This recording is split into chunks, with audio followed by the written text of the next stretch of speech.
Good afternoon. Good afternoon. Can you state your name, occupation, and education? I am Erika Burnett. I am one of the co-conspirators for the Women of Color Collaborative. I have my master's in education from Vanderbilt University and my bachelor's from the Tennessee State University. Can you talk about your childhood growing up and what it was like to be a young Black woman? So I grew up in inner city Detroit, and I tell folks I really didn't know I was Black until I was no longer in the city. Like in relation to it meaning something, we knew we were Black, don't get it twisted.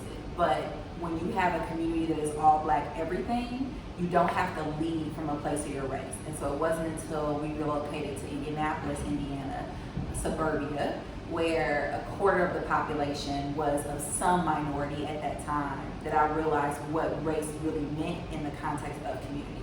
But outside of that, I had an amazing childhood.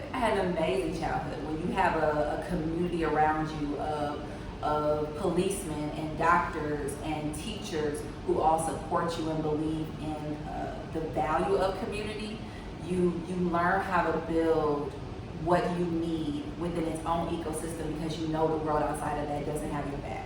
But you have this community that does. And that was my life. Between that and then my family is ridiculously large, we were good.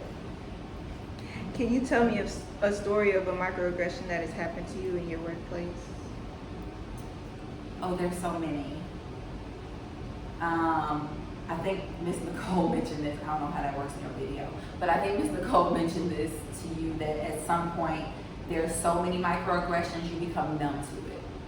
I actually had a conversation with someone the other day, and I said, you get to choose what you respond to. Actually, it was my girlfriend's 11 or 12-year-old daughter, and we had to have a very real conversation about race yesterday. And what I shared with her is that you don't have to respond every time, but you have to choose what makes you comfortable and what makes you uncomfortable enough to say something. And unfortunately, when you have lived that life for well over 30 years, then you numbed yourself to it a little bit. But I can identify one very specific microaggression, and it actually happened on the heels of the riots that were, actually the protests, that were occurring in Dallas a few years ago. And there was a gentleman that they thought was the shooter, right, who was not the shooter. And so they started putting this Black man's face all over the news, identifying him as a shooter, and he turned out he wasn't the shooter. He was actually at the march, right? And they had footage of, individual cameras and surveillance in the area. This man was not the shooter, but his life was ruined. And this is on the heels of us mourning another death, right? The protest was because there was another death. And I remember going to work the next day, and at that time I was executive leader of a nonprofit that served Black and brown children in MPS. And my CEO, my state CEO, was a white woman. And that was the first time I showed emotion at work. And it was very strategic, and I think it speaks to our experience as Black women. I had to choose to show emotion that day. That was a strategy for me, because my normal is you don't get to show emotion at work. Even when you're working with Black and brown kids, even when you're talking about poverty and despair every single day, you still get to show no emotion. And in that moment, what I chose to do was to be vulnerable enough to let her into my world. And so I talked about how I felt in relation to my brother, who is a Black man, and my nephew, who is a little Black boy who will be a Black man in this world right now. And in that moment of vulnerability, right? Like, maybe she will finally see me as human. Maybe she will see me as her equal in this space, and that I am worthy, and that this work means something different to me.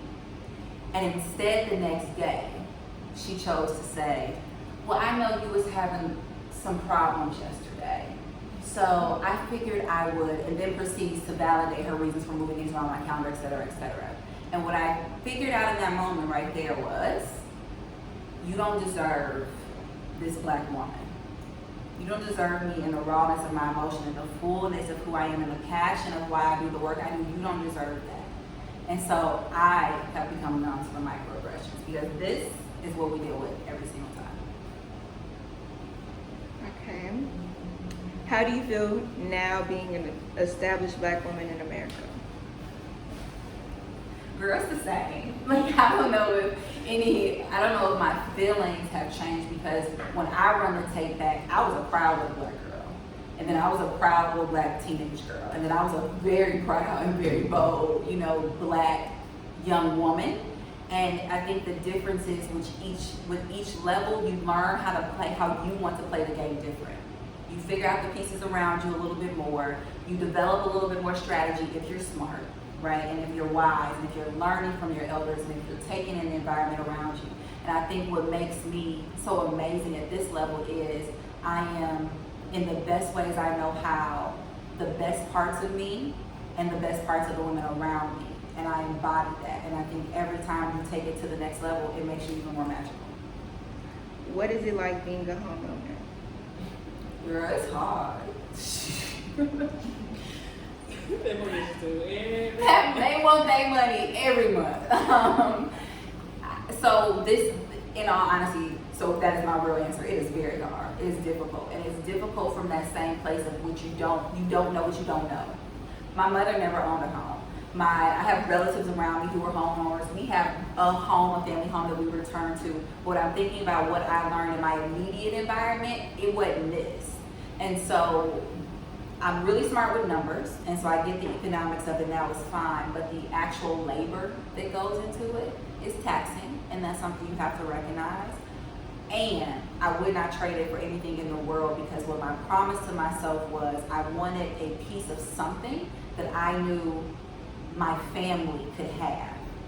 And it ain't much, but I know that if nothing else in the world, if my family needed a place to stay, there is a residence that is mine, that has my name on it, that they will always be able to return back to.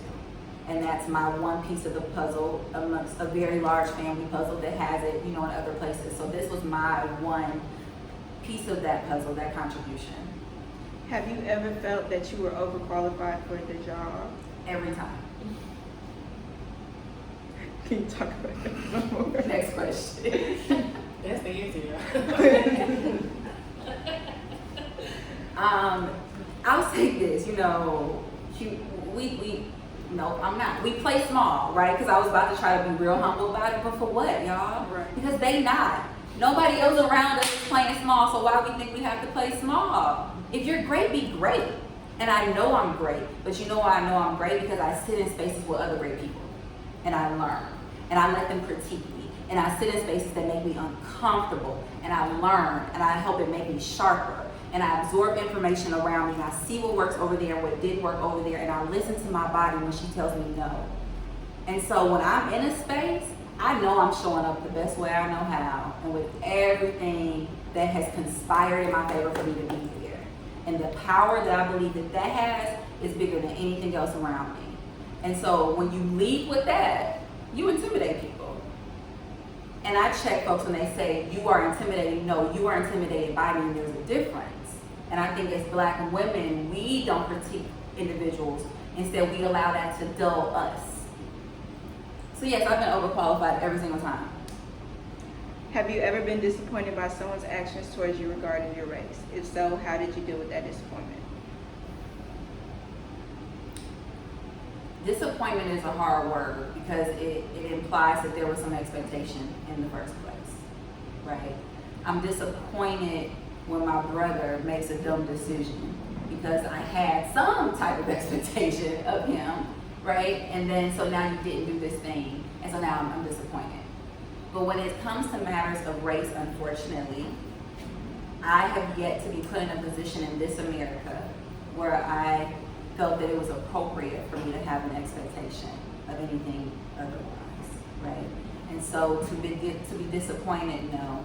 I think the closest I've maybe been to that would be in regards to a child, and there's someone of another race who is imparting some bias, some bigotry, some racist actions, and it's a child, then I become disappointed in you as another human because it's a child, right? And to me, that speaks to your morals and your ethics in a way that even race removed. How dare you?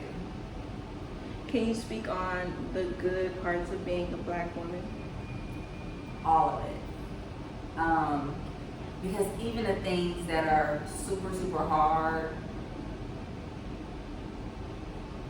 somewhere tangled in there is the thing that also makes us the target. And we're the target because I know it's what you know you can never have. You know? And so it's like, how do you take this target and I'm gonna be honest, y'all, it takes work. This isn't something like you flip a switch and all of a sudden you internalize everything in this magical, positive, beautiful way. It takes a lot of work because it's a lot of hurt and it's a lot of harm and it's a lot of bad and it's a lot of damage and it's a lot of generational wounds that we are dealing with, right? That we don't even know that we carry until we really open ourselves up to feel it and to understand it. And it takes a lot of work for you to choose to work through those things and believe in the beauty and the good, and not just as a superficial like mask, but genuinely believe it. I know everything about me is amazing because they're trying so hard to kill me. Okay. What is Black Girl Magic to you? Black Girl Magic is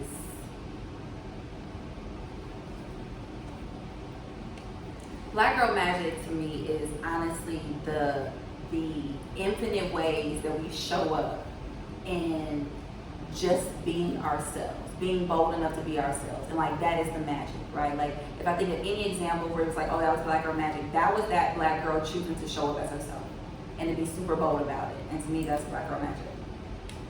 Okay. Do you have any additional or final comments? Nah, girl, y'all make me proud though. That's it. Like, so Ms. Nicole and I, on our podcast, we talked about why this experience is so amazing to us. And I'll say this because I think it is connected to your projects. One is that we've been able to have complete autonomy over building curriculum. And when you work in a sector like nonprofit or education, you're usually connected to all these other systems. And those systems, whether they're stakeholders, whether they're funders, whether they're teachers, whether they're principals, whoever they are, they always influence, whether they're CEOs of organizations, they influence how you can show up, right? We didn't have that here. This is all us. Two, we get to pay students. We get to sit in a position where we're able to learn and grow together, and you all see this as a workforce development, meaning you're getting paid. Pay Black women. Y'all open up my computer, my screensaver, pay Black women, right? We deserve all the economics behind our labor, period. And our ancestors' labor. They owe us for them, okay? And then three, we get paid. I get to go home and pay my bills, right? Like I get to actually say, I am here, I am working, and I am supporting myself. And when we think about the way we have had to show up in history as Black women, we have never been able to do all three of those in a space, historically. And so this makes me proud that on this very micro level, right, it represents principles that I believe in and that I fight for and I work and I play and I'm building my way towards. Okay, thank you. So